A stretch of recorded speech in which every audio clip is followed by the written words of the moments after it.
Hey guys, welcome to episode 3 of the New York Islanders Be a GM series.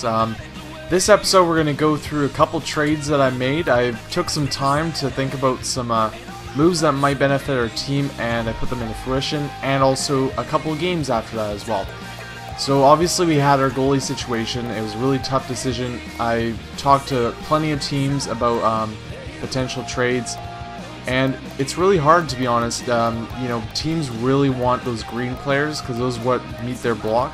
They don't want your white players, and it's really hard to deal with teams that don't have something that you're able to offer. So a lot of these times, I was going to teams like Vancouver, and they really wanted a lot for Schneider. I went to Montreal to try and get Carey Price. They wanted an exorbitant amount of top players to get Carey Price, and other guys that were a little bit lower down the ladder I looked at too. They were options that I could do, but I came down to Jack Campbell or Jakob Markstrom, and I went with Jakob Markstrom because the deal seemed sweet, and we got an extra piece in the deal that I really think is going to help our team.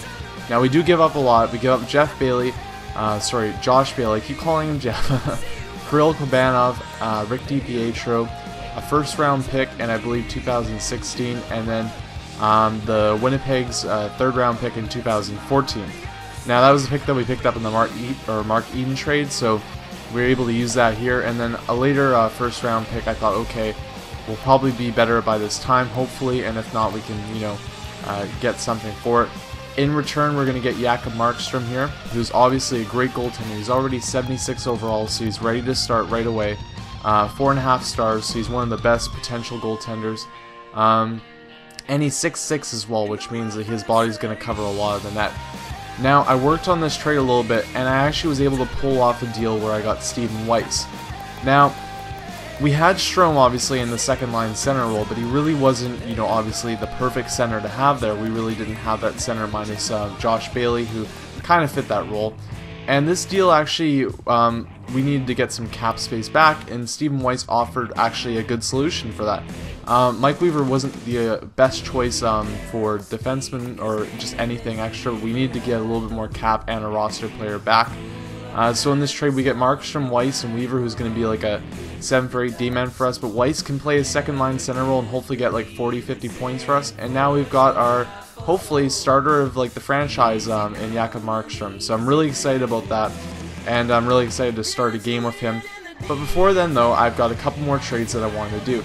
They're not major trades, they're just minor moves, but I want to tweak our, essentially our prospect pool a little bit, because yes, the Islanders have some good prospects, but I feel we're lacking just a little bit in the actual now category. So I wanted to add a couple guys I thought might be able to have an impact in a year or two. Now the first one I looked at was Brett Ballmer here. He's a 3.5 star potential, drafted in the second round, 20 years old, and he's 67 overall.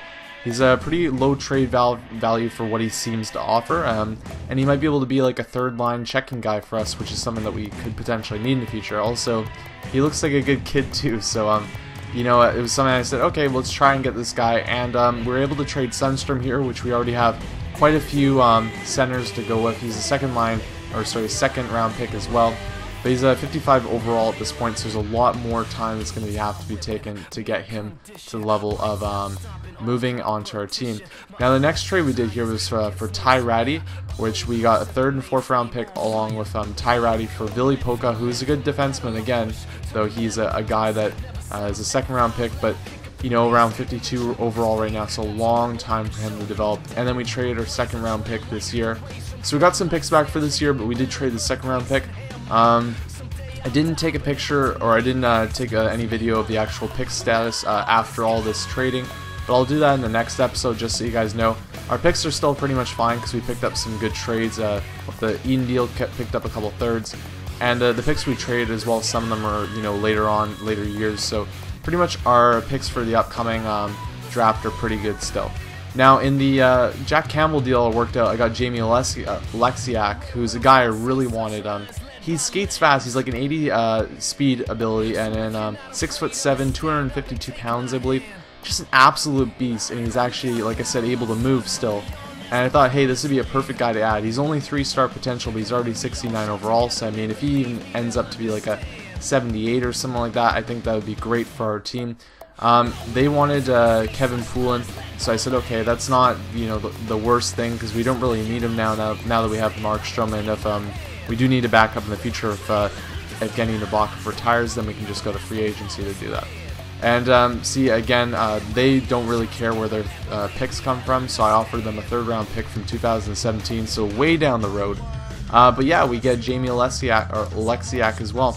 So with these moves, we obviously get Jakob Markstrom, who's now our starting goaltender, Stephen Weiss, who's now our 2nd line center, Mike Weaver, who's kind of just a depth forward or depth defenseman that we might be able to trade for something, or just keep him around if we need due to injury. We also got Brett Ballmer, who's going to be in the AHL, but hopefully moves up for like a 3rd line checking role in the future. We also got Jamie Alexiak, who, like I said before, huge guy who's going to be able to play on our bottom D pairing and hopefully move up if he develops well. And other than that, we also got Ty Ratty too, who's in the OHL at this point, but he's got a 4-star rating potential, so a lot of potential, and he could potentially be a top 6 forward in the future. So we do get a lot of good players, I really think. The only guy I was a little sad giving up was Ville Poka. I mean, Kirill Kabanov was a guy I was like, okay, that's fine, we can get rid of him, because I wasn't, you know, thinking he's going to really be a big part of our team. But it's kind of sad about Ville Poka. I mean, but he really had a lot of room that he needed to develop into, because he was only like a 52 overall. So in the end, I don't think it's that bad. You know, we really pick up a lot of good players I think are going to be able to help us. At this point, I think our team is pretty much set. Obviously, we still have holes in the team, but we're going to roll this for a bit here. I will take your guys' trade suggestions as well. You know, obviously, I want to get you guys still involved with, you know, thinking of ideas to make the team better. So what I ask of you guys to do then when you're watching the videos is see, you know, see if you think that one part of the team might be lacking, because obviously I do control the players, but when you see a guy on the ice, you can see one guy is playing better than the other, and we might think, okay, maybe this role needs to be filled by somebody else. Or hey, if you're playing the game as well and you see a really great prospect, you think, hey, this is a great guy that we should have on our team for the Islanders, then let me know about that as well, because then we can probably pick that guy up too. So with all that trading done, we get into our 2nd game with the AHL Bridgewater Sound Tigers, and early on we're down 1-0 in this game. But luckily we get a goal from Brett Ballmer, tying up the game and getting his first goal in the system of the New York Islanders. Not for the Islanders yet, but still showing his worth down in the farm system. There's Casey Cizikas making a goal as well. 2 guys that we're really excited about, obviously, both have talent. Same with Calvin DeHaan there, guys that we're going to hopefully see in Islanders jerseys in the near future. Now, close game, but we get the win here, so now we go, I think, 1-0-1 to start the season, which is a pretty good job. Nothing too much either way yet, because obviously it's only a couple games in.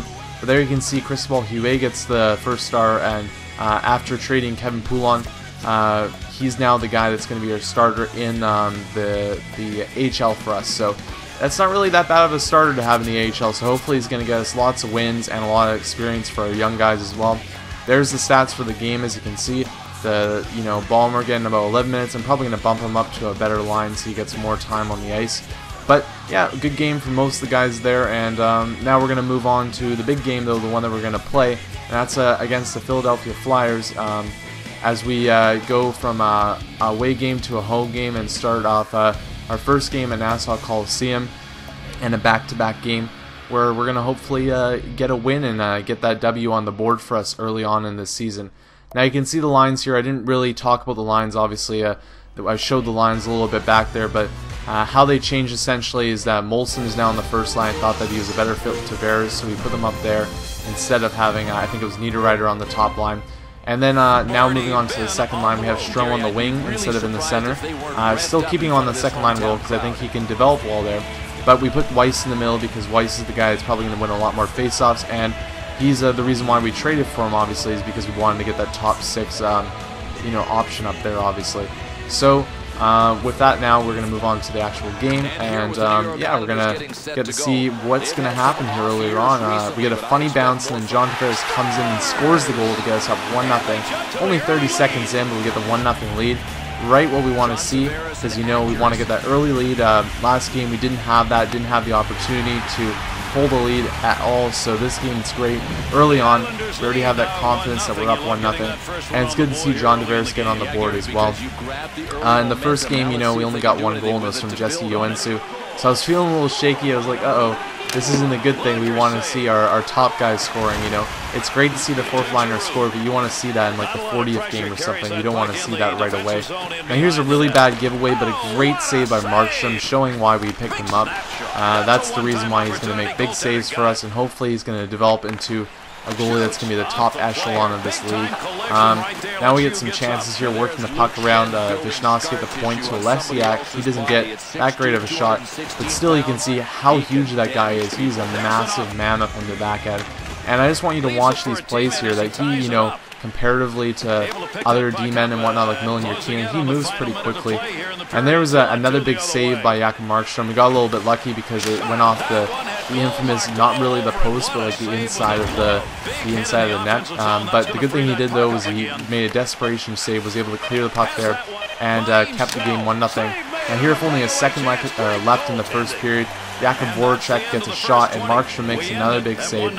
So again, not that many shots in this period, but Markstrom really showing his worth, really showing what he can do. He's a big guy in the net, so he's going to cover a lot of the net, which is going to be a really big positive. I think that's really important in the NHL games. I think having the big guy, you know, even if the goaltender isn't as great just yet, he's going to get better and better, and he's also just a mammoth in net too.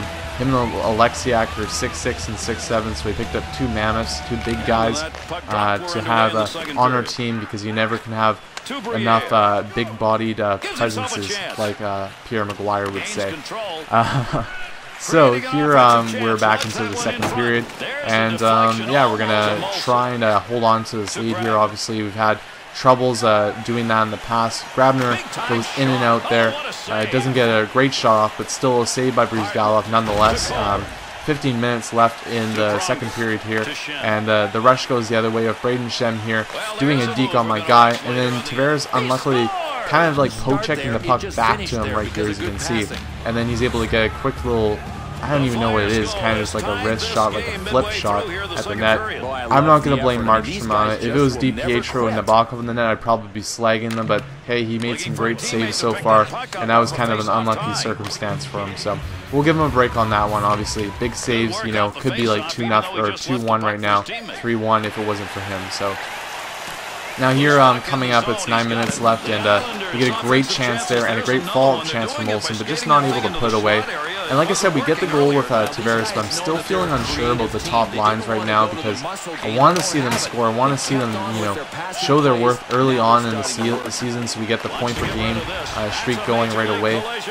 They're just missing these chances, and it's unfortunate, but I know it's going to come, so I'm not going to get frustrated or anything. These guys are good players, especially Tavares, so they're going to come and they're going to score goals. The one guy I really want to see score is Molson as well, because, you know, I'll put him up on the top wing there. I think he can do it well with Tavares, and just have to wait and see if he's the right guy to do that with him. So here's another chance for Tavares, and he almost gets a goal again. Another good chance. Strome on the wing here. He's going to try and work it in. Gets it to Boys. Kind of gets bumped off the puck, but he gets a shot on net nonetheless. Now Tavares on the wing passes it back to the point, and we get a quick shot off here. And we're actually able to come in, and that was a chance probably should have been put away.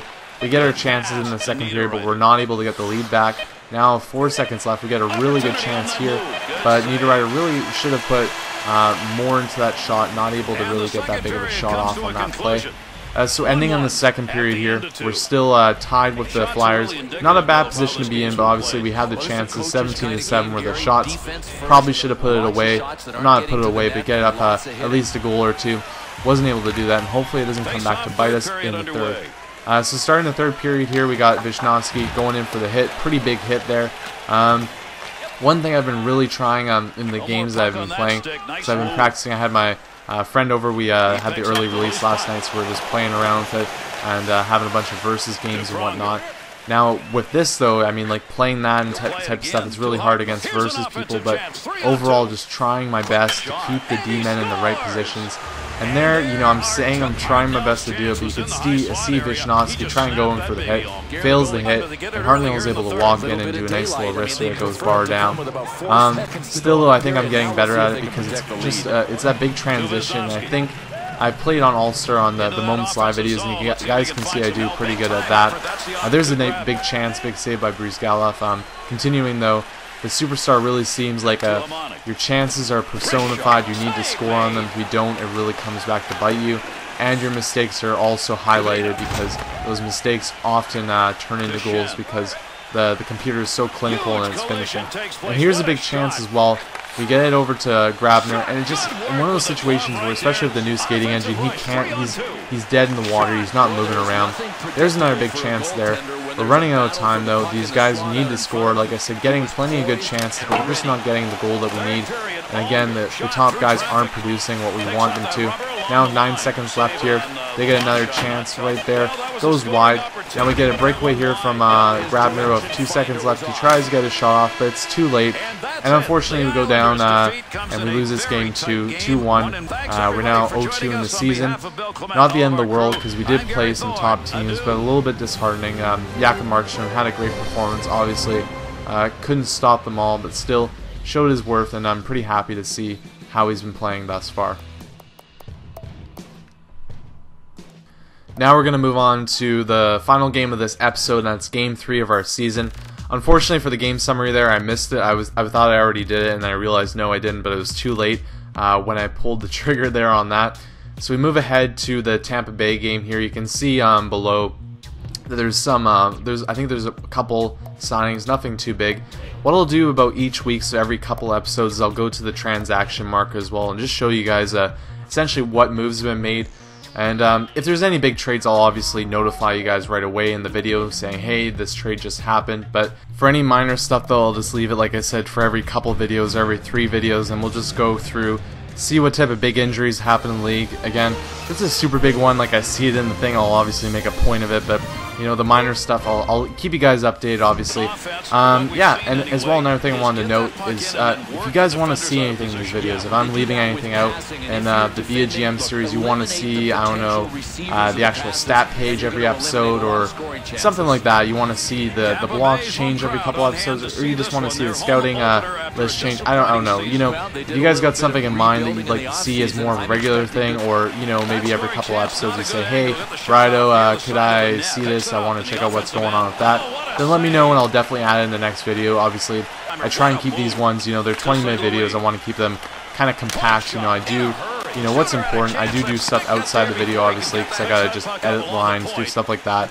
But I keep it pretty simple in the video because then, you know, the video doesn't run over 20 minutes. It does run over 20 minutes, but, you know, around that time. My goal is with each game is like about 6 minutes or so for each game. So, I mean, if I do an episode and then there's like three games in the episode without major trades or stuff, like this video we had about 7 minutes of trades, so that's a bit different there.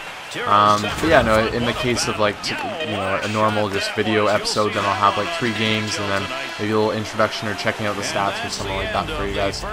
So there's the end of the first period there, as you can see. This is the game that I changed it to 6 minutes each, so you can see the shots are changing because of that, and I think it's better to have it that way because then, you know, Markstrom's stats are going to be more realistic, and it gives our guys more time to score too, so we won't have a low-scoring team. We're still going to have a low-scoring team because our team doesn't have that amazing amount of talent, and is playing on Superstar as well, but, you know, we don't want it to be like top scorer has 40 points in the season. That would be a little bit ridiculous. So here's Weiss in this game. I feel like Weiss in the Philadelphia game was a little bit silent, but in this game he really came alive. He really made some big plays. And another guy too that made some big plays as well is Matt Molson there, scoring his first goal of the season. Obviously, past 3 seasons he scored 30 goals. I think it's going to be a tough one for him, obviously, because he's only at 82 overall, but he does have great shooting abilities, so hopefully that's going to, you know, translate into a really big season for him on the top line if he's able to stay up there. And there's Weiss again making another impact. I almost think he had about 8 shots in this game, so he was all over the place. He was really active, and I was really excited to see that. He didn't score, but I mean, he was still making an impact. And like, Strome's doing a good job on the wing, but you know, it's nice to have that guy that has a little bit more talent, because it really felt like before Tavares was the guy to put it out there to make a big play, and then other than that, it was kind of like, oh well, you know, we don't really have any other top guns to go with. Now Stephen Weiss can kind of be that stalwart number 2 center for us. So here comes to the end of the second period. Obviously, a little bit quicker highlights in this episode. but there were a lot of chances each way. And as you can see, we'll go to the shots again. The shots are pretty even, but overall, again, more shots, so it's a better balance. But both goalies having a great game. Anders Lindback, still a pretty solid goalie. He was one that I was actually looking at. Hey, that'd be kind of a good guy to have, but obviously, because he was recently traded to the Tampa Bay Lightning, I didn't want to take him again, because I felt like that'd be a little bit unrealistic. So here's starting the third period. We have the 1-0 lead, just like we did last game. We don't want to lose this one this time. We want to get, except, you know, really, we are on the road and we are playing a pretty tough team in Tampa Bay. But I don't want to go down 3-0-3. That's not, you know, not my style. I don't want to do that. But here, you know, obviously you can see there's another goal, and it's Matt Moulson again, making an impact in this game. 2 goals for him, and this is a pretty nice goal too. He comes in, he's able to do a backhand goal, gets it just under the glove of Lindback. Big guy, just like Markstrom. And here again, we get a nice chance by Weiss, just adding up the shots. All these highlights are almost Weiss completely as well. Moulson scored and Weiss taking the shots. And there's a big save by Markstrom. Not a lot of highlights of him in this game, but he was really solid, just making good saves, solid positioning saves, and all his rebounds were going out. So it wasn't a problem for us. We weren't having to deal with those chances getting in our way of potentially bringing us down like previous goaltenders like DiPietro and Ibaka did. Big juicy rebounds are not what we want to have. So and there's Weiss again, another chance, just all over the place. We're down to 53 seconds here. They decide to pull the goalie, and we luckily get it right back right away. And Weiss passes it over to, guess who, Moulson, and he gets his 3rd goal of the game, and we get our first hat trick of the season. Matt Moulson, 3 goals, 3 games. You know, we're talking about guys not performing just yet. Well, Matt Moulson just stepped his game up and he got us our first win of the season.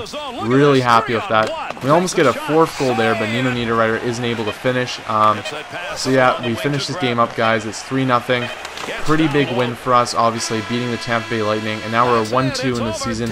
Overall, pretty solid, and we're pretty happy with this because now we got the Markstrom shutout, the Matt Moulson hat trick, and we got our first win. Pretty good day, I'd say. That's it for this video, guys. I'll have another video hopefully actually up tonight, so check out for episode 4 in the near future. Also, to everybody that's subscribed over the past couple days, I want to say thank you, because it means a lot that you guys are interested in watching my videos and interested in seeing the stuff that I'm putting up.